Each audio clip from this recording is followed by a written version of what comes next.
Jadi kan kami lagi lihat gedung serbaguna dari dana desa nih. Rumah kebakaran samping tuh. Itu rumah kebakaran. Nah, ini dibangun dengan dana desa, guys. Gedung serbaguna. Dana desa tahun berapa, Pak Gaji? 2 tahun. Dari tahun? 2022. 23. Ya. Besar. Alhamdulillah. 12 maksudnya? Ukurannya. Oh, 12-16 ukurannya. Ya kokoh. Ya. Sama paham kunjungan lapangan. Saprijal, Pak Keci. Pak Keci siapa nama? Munjir. Pak Munjir, Pak Keci Munjir. Kampung mana Sadangau. Oke. Saya diperlihatkan video rumah terbakar tepat di depan gedung serbaguna. Jadi ini tanggal 28 jam 1.30 tengah malam, guys. Later.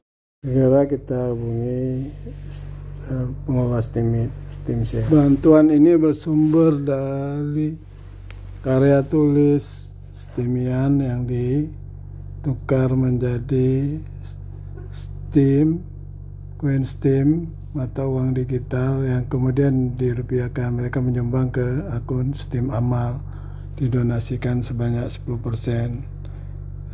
Jadi terkumpul, kemudian korban dibantu kebakaran oleh ini didonasikan sebesar 2 juta rupiah. Pendinginan ya.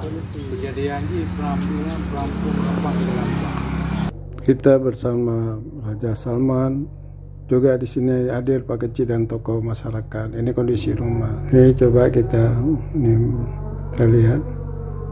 Ini rumahnya seperti ini. Assalamualaikum. Salam dulu. Kemudian kita masuk ke dalam rumah, kita lihat. Nah, ini ya, sudah seperti ini kondisinya. Ini ada cangkul, berarti sedang dibersihkan. Ini kamar mandi. Hancur, atap tidak ada lagi. Sudah langsung langit ya. Atapnya sudah hilang. Langsung beratapkan langit biru pintunya ini. Oke. Kita dengarkan dulu penjelasan dari Bang Raja Salman. Jadi di share payout saya menulis bahasa Tibetan naik reward. Jadi rewardnya di share le orang-orangnya. Karena juga lah kegiatan nama. Jadi untuk saatnya yang dia terbantu karena anali karena untuk kebakaran. Kegiatan lain mungkin air support dia karena peng baju tepok kan dia kan. Jadi untuk meringankan beban kan. Kita bangun pandai cerita kan untuk meringankan melalui masa paniknya guys ya kan.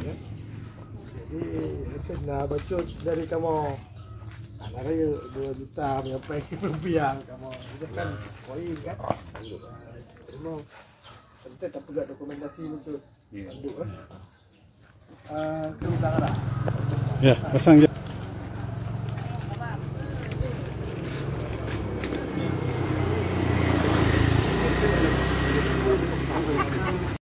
Ngelihat gedung serbaguna yang dibangun dana desa 2022-2023. Nah, dapat informasi ini rumah kebakaran pada tanggal 28 Februari jam 1.30 malam, tengah malam kejadian. Oke, segera kita ini